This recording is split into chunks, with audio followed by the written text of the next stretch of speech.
Welcome back. So on today's podcast, I have the beautiful Debra Sunderland, who is the founder and CEO of the global coaching network, Sunderland Coaching. So she works exclusively with 7- and 8-figure CEOs and business owners to transform their lives and create unprecedented success without sacrificing their joy. I love that. That sounds amazing. Welcome, Yes. Debra. Thank you. Yes, I want everyone's life to be amazing. Yes, yes, Thank you. absolutely. Thank you for joining us. So I'd love you just to kind of introduce yourself a little bit more, I guess, and tell us a bit about what you do, who you work with. Fill us in on the goss. Yeah. So, what I've really been discovering is that those who are, for myself too, which is so fun, the more curious we are, the more we learn about who we are. And isn't that the most important thing, is who we are and who we're becoming? And I'm like many of the beautiful business owners I coach, CEOs of corporations, who, like me, have been taught, reinforced since they were little, how to gain success, how success looks like when we get an A and can pass through a certain course when we're young, how we can get to the next grade, how we can get into college, how we can go work for this corporation, until we're like exhausted and wondering, what is this all for? And who the heck am I? Yeah, absolutely. Right. And then we find ourselves having disengaged companies. People are suffering because they're sick. They're not motivated. They're just showing up. They're stressed because they don't want to be there. Right. And so I'm like, what are we creating? And much of the life that I lived, I was one of those overachiever. Everything I did, I had to be the best, first chair violinist, best sprinter on my track running, academics high. When I worked for corporations, I had to be the best sales and then the best, sales leader, and whatever it was never ending. And it never felt like there was enough. It was do the next. You know how it goes. So because it is never enough, right? Yeah, it is never enough. And what I've learned, and I just say, dear people, dear ones, because I just had a coaching call with a small pod of 4 amazing leaders from different industries this morning. And every one of them, 3 men, one female from different industries. And every one, don't you know what they said? When it came down to, they're vulnerable enough to say, I don't believe I'm enough. I don't believe I'm enough. Yeah. And that unconscious hidden talk to ourselves, right, is rooted in so much social media right now. Oh, look at this. Oh, look at that. And the young ones are suffering more than we did because we didn't get that. We just, had a lot of other, but they're getting like a double whammy. So I really support people waking up to, they're not what they do. And if they were to step into their genius instead of their excellence, because we're created as excellence people, how do we be the best instead of who are we becoming? My work is helping people realize that they have unconscious beliefs that keep them stuck in the old ways. And how do they shift to becoming who they're meant to be? Yeah, I love that. And, the whole I'm not enough really underlies that's really at the core of most people's limiting beliefs. Just that one thing, because whatever it is that you fear, or whatever you're afraid of, whether it's you're afraid of success or failure or not being accepted, or fear of being judged, underneath all of that is just a fear of not being enough, right? It's just that you want to be enough. Totally. Not being enough, or that I don't have enough or won't have enough. If I don't do XYZ, I won't be accepted, or I won't have enough to give to my kids, or all the stories that run our brain, right? And it's all around scarcity. I love that. And so, and I'd love you to share, several years ago, you had an accident that nearly took your life. And so I'd love you to share how that sort of changed the direction of your life and your business. Yeah. So like I said, I'm the overachiever. And well, maybe I didn't coin it that way, but that's pretty much who I was. And I started racing my bike, competitive cycling, and doing criterium racing when I was 42. which Wow. is not really typical. People usually start doing that when they're in their teens, right? And so in that type of racing, I was placed with all ages, because in cycling, you're placed on your level of knowing and success, and you keep moving your way up.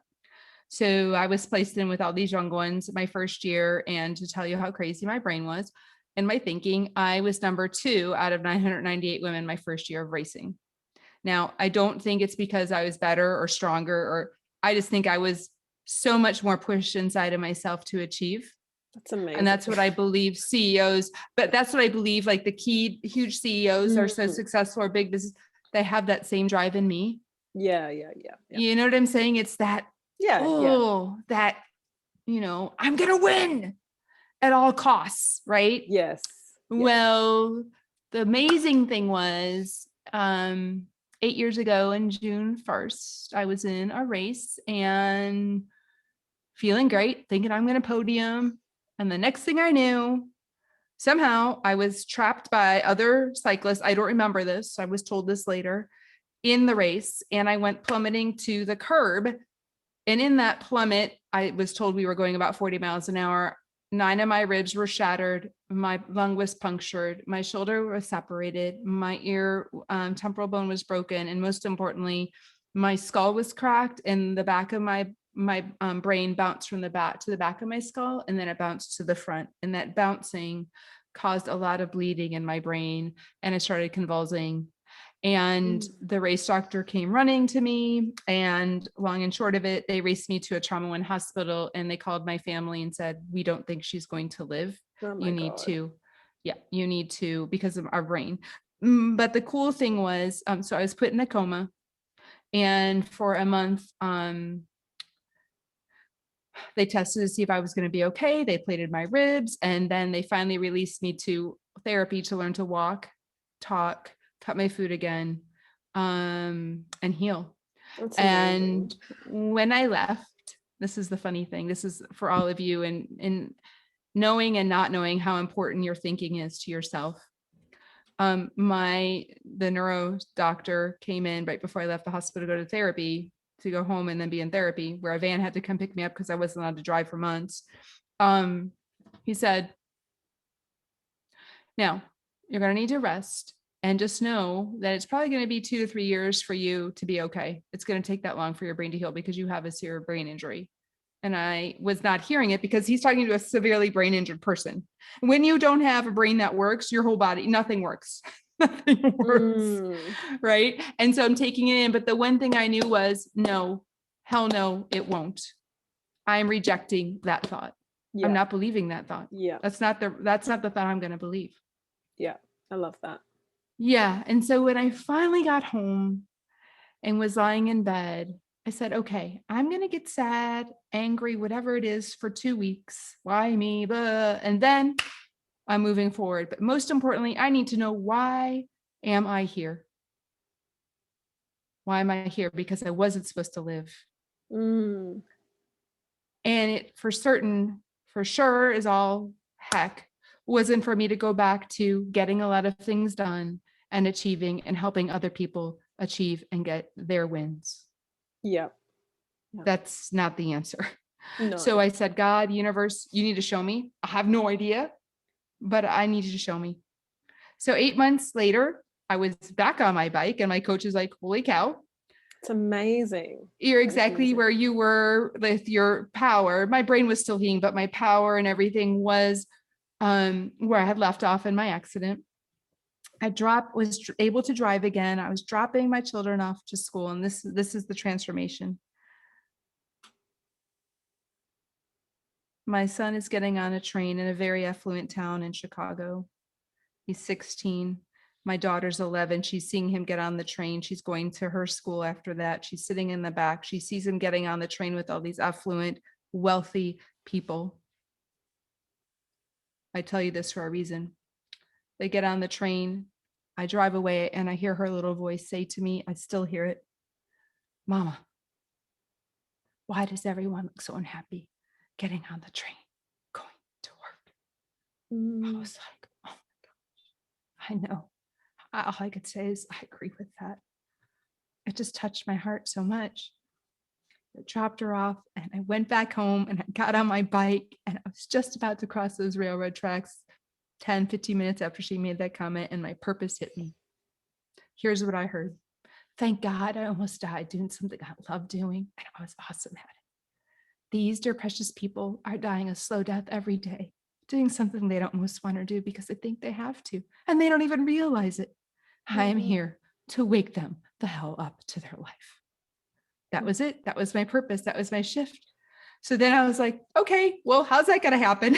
That's so beautiful. Oh, I love that. Yeah. And so I know when we're called and we're purposed for being, I believe we are all purposed for something special, created, unique, beautiful, gifted, skilled, talented to live at such a time as this for a very special reason. I got my download. I wasn't going to miss it. I didn't know the hows or what, but I knew that was my calling. And when we know our calling, guess what? Things start to come that you aren't out there looking for. Well, what happens? I stumble upon conscious leadership, which I had no idea really what that was, but it was about how most of us are in a coma, like I was in that coma. Yes. Oh, that's amazing. Yeah. And, what I love too about that story is there's so much to learn from children, isn't there? Like, I've learned so much. My daughter's 5.5, and they're wise and they see things for what they are, like it's so powerful to, like exactly that. They question things that you are blind to because you're just conditioned to ignore them. And so it's so incredible the insights we get.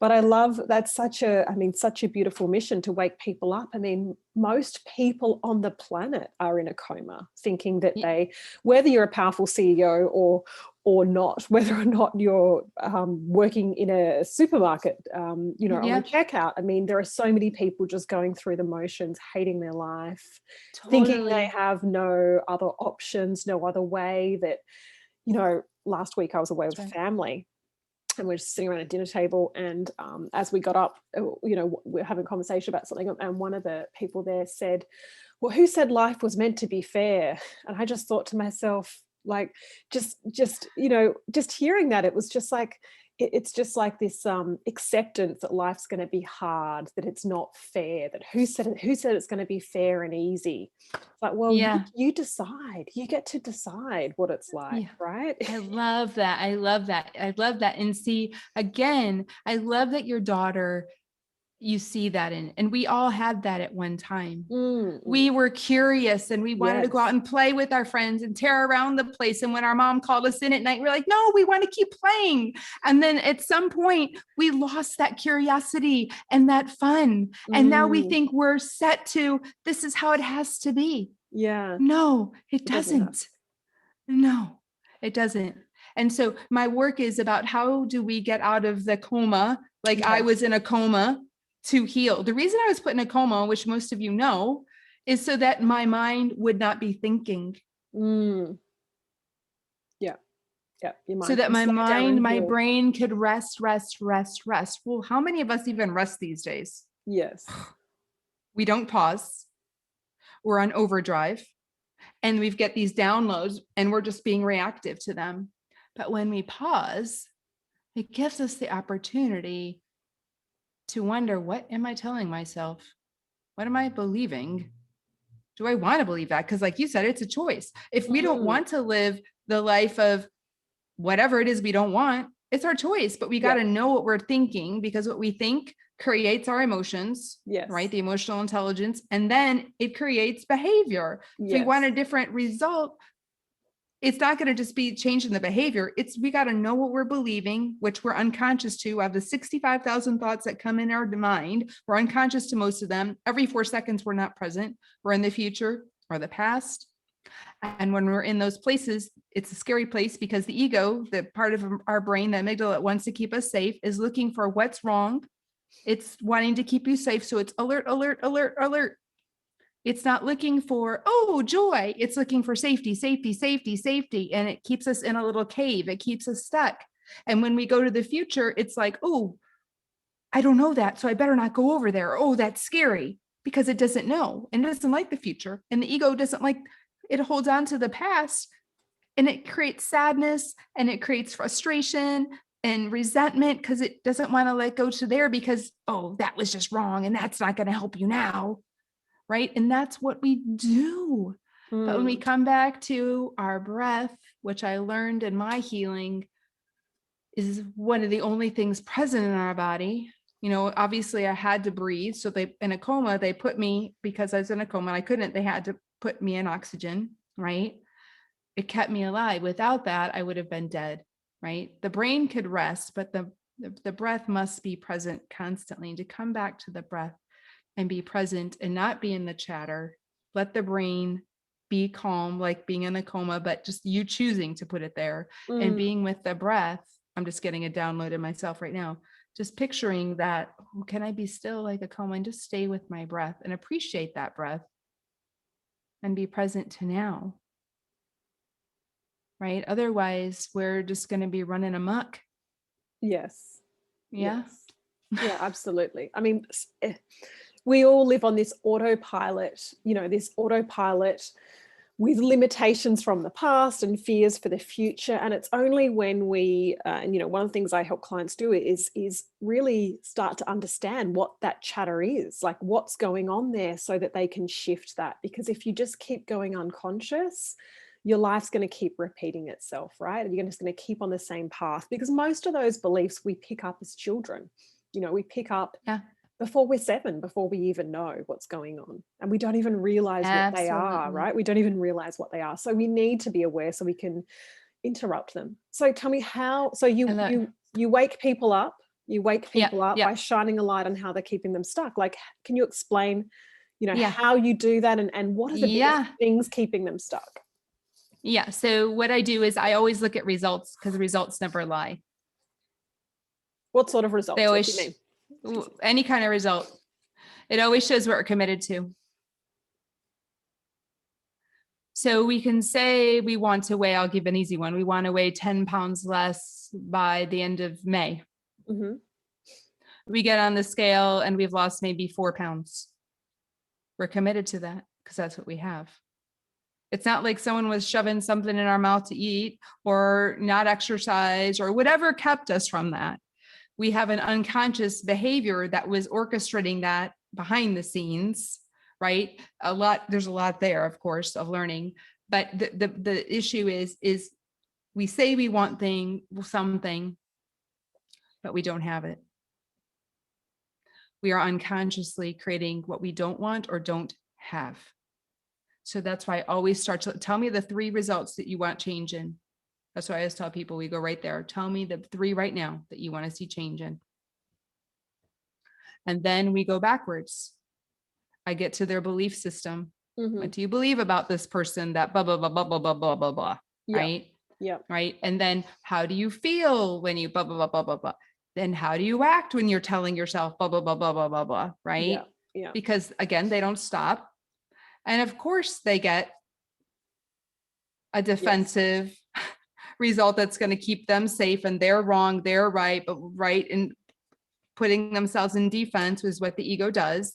And so they can start to see, oh, this is part of my responsibility. And what if I were to shift my thinking? What if I were to get curious? And one toss I always love is, since the ego always is telling us something that is in a fear state and a guarded state and a very limited state, it's like, let's get really crazy here. And what could be the very opposite of what I'm telling myself? Let's just flip it. Let's get really crazy. And could that be true? Or even truer than the thought I'm believing? And then what that does is it opens us up from defense to now curiosity, because I'm wondering. And once we get into wonder and curiosity, we're open to trust. We're open to more love for ourselves and the people around us, because we're not guarded, because guard and defense pushes people away. Yep. We're more open. And then guess what? We have limitless possibilities instead of just, I'm right, you're wrong, one way or this way. There's no just black or white anymore. So that's a huge way that I support people. And then I just really ask people, like, what do you picture yourself doing? What makes you most happy? What's your belief that you're not choosing that? Right? Because there's always a belief. And I really look at getting people into a genius state. And that takes actually years of work, but because we live so much unconsciously that we keep ourselves in excellence or competence or incompetence. But our genius is where I want people to be, because that's where their purpose is, their passion is, where they could work doing whatever they're doing all the time because it's easeful and fun for them. But most people think, oh, I can't have that because what's the story? I need to have money, or that's not possible. Or immediately the ego starts to be like, because we're not doing something. The ego doesn't want to go where it doesn't know. The amygdala doesn't want to go there. So it immediately shuts it down. Right. Yeah.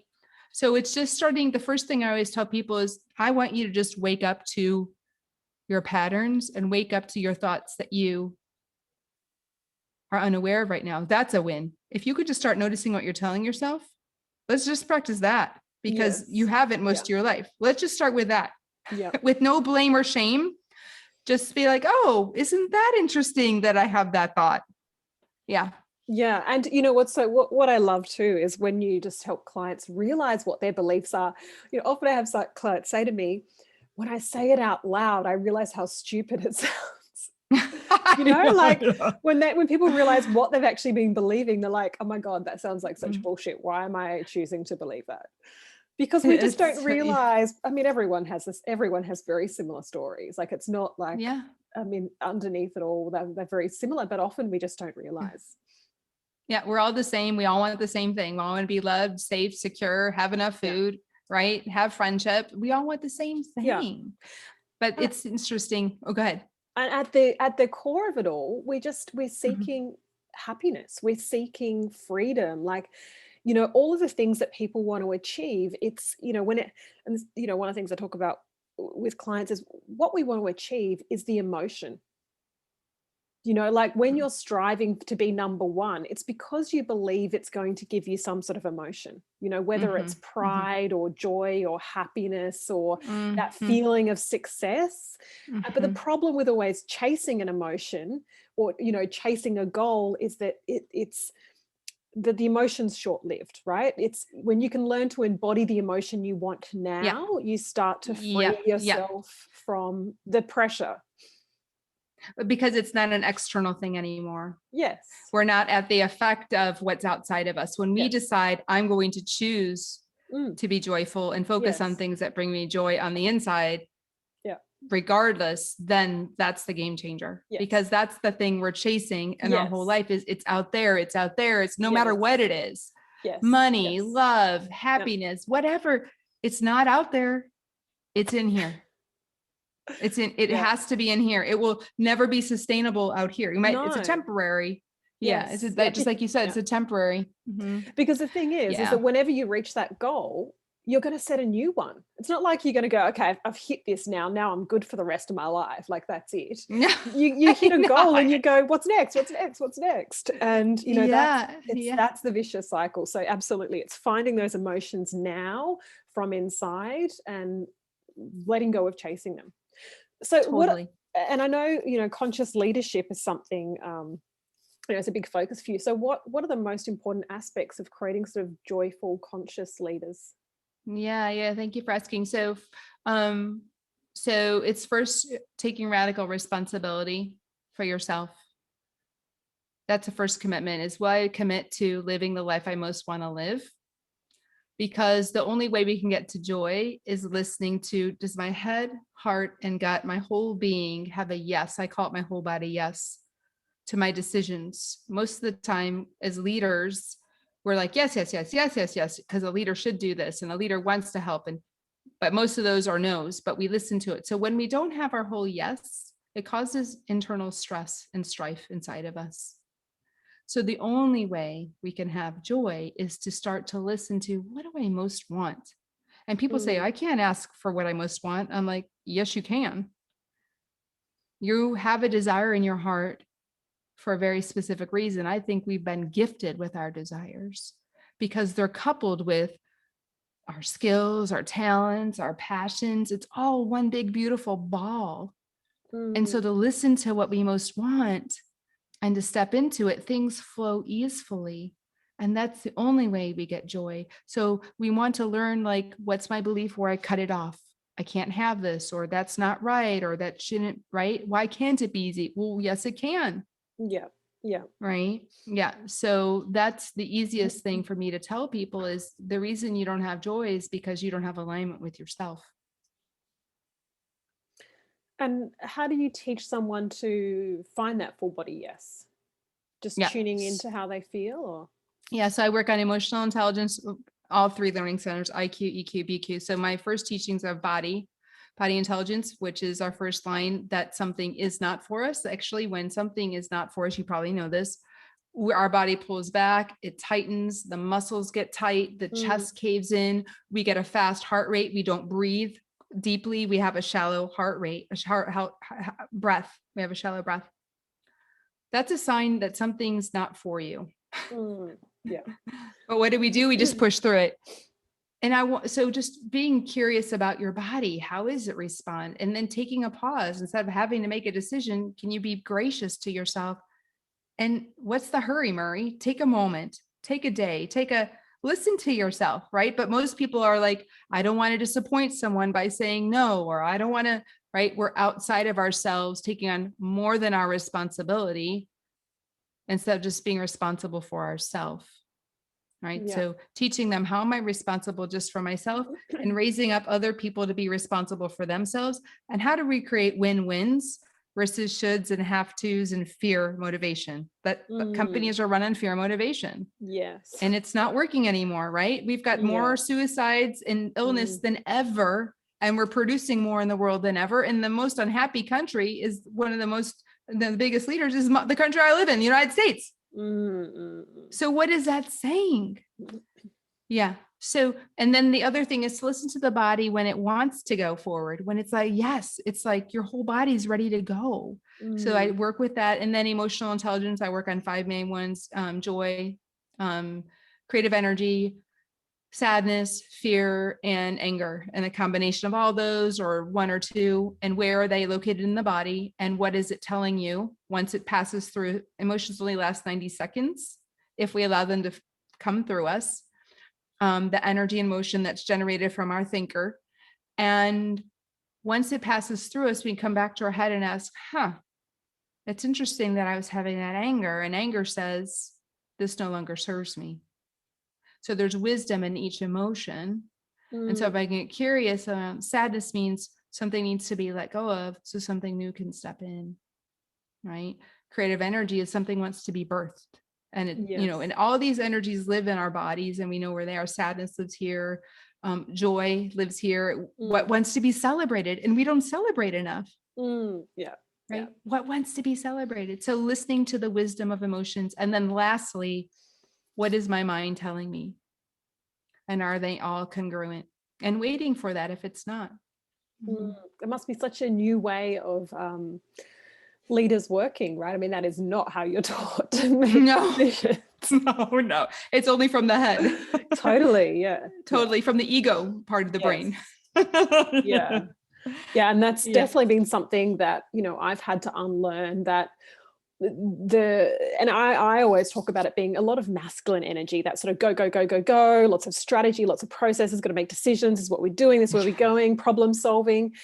And when you learn to slow down and start to listen more, and also, tune into your intuition, like, what are you just being led to do? What are you being guided to do? We're always receiving downloads, little ideas, and learning to tune into that, so that, because even when they don't make sense, right? Even when they don't make sense. It's interesting because your gut, so our intuition and our gut is usually right.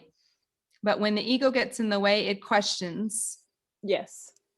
And then it gets us off track. So the first thing is, if it's a yes in your gut, just go with it. Just trust it. And people are starting to listen. Oh, I did have that in my gut. And the other thing I really use, I want to share one other thing, a really cool thing. And I know it's big here in the US. I think in Europe, I'm not sure in Australia, but the Enneagram is a tool I use to wake up to our pattern. So the Enneagram type, I laugh because a lot of people know their Enneagram type, which is wonderful. And it's a stretch. It's how we put ourselves in our box, right? Our type is our box that we go to when we're triggered. And I call it's our delusion to keeping us safe. And we're either a head, heart, or gut type. And so to learn your type and then your stretches and how do I integrate all other learning centers is for each type is a beautiful thing. So I incorporate that as one of my conscious tools as well that I find really, I don't know if you use that at all in your learning. But you mentioned it last time when we caught up and had a brief chat. I must look into it. Yeah. Oh yeah. And you mentioned something to me too. I forget. Yes. Human design. Yeah. And did you send that to me? No, but I will. I'll send you the link. Okay, good. Thank you. And actually, I'll pop it in the show notes too for anyone. I'll pop a few links in the show notes today. Okay. There's this awesome girl I had a human design reading from a while ago, and it's just it's everyone's got their own unique way of operating based on your chart. It's got some astrology. It looks at the chakras. I can't explain it all in detail, but you know, when you know what your human design is, it gives you the best way for you to operate. So even just making decisions based on what your energy centers, some people work best, for example, to sleep on things. For me, it's all about that gut response. It's all that immediately you know if it's yes or no. And for me, it's, you know, any amount of time spent sort of researching and weighing up pros and cons just confuses the shit out of me. And so totally. So some of the people are different, but that's my thing. It's just going to go with that first gut response. So I'll say, I love it. I love all these tools. There's lots, and it's so interesting hearing you talk in general, because we obviously have, you know, different ways of approaching what we do, but so much of it is so the same. Same desires, same wants, same end goals that we want for everyone, right? Just different tools. Yeah. The IEQ9 integrative 9 is what I have found, because I've taken a lot of assessments and I try to find the most accurate for my people. And I'm certified now in that as well. It's hugely intuitive, and like you get 41-page readout on you. It's immensely helpful. I type teams that way too with it, which comes up pretty amazing too. How we show up on our Enneagram as a team is really awesome. Yeah, I love that. I must do that for myself too. So is there anything else you would like to add? Anything else you'd like to share? Oh yeah. So I just want you guys to, who's ever listening, just thanks for being here. And like it's normal to be scared, right? That's all of us have that. And loving yourself covers over that fear. And if you're interested in stepping forward and knowing more, or meeting me, talking with me, and you're a little scared, could love come with you?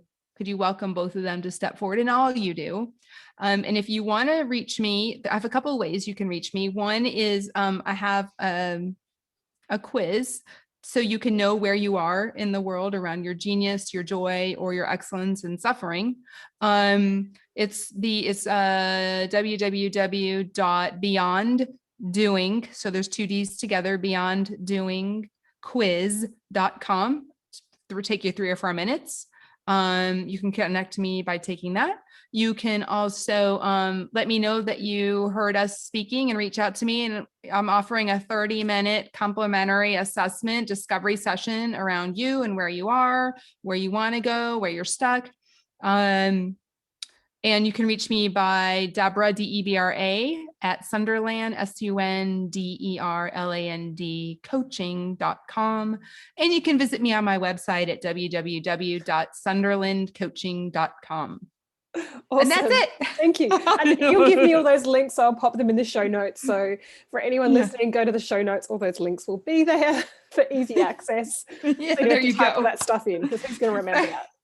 Yeah, I've got a long last name. Well, good. Well, thank you so much for your time. It's been so wonderful chatting to you today. Thank you, Susan. Thank you. And if anyone wants to take those quizzes, there's going to be lots of little links there. So definitely reach out. And we thank you so much again. Thank you.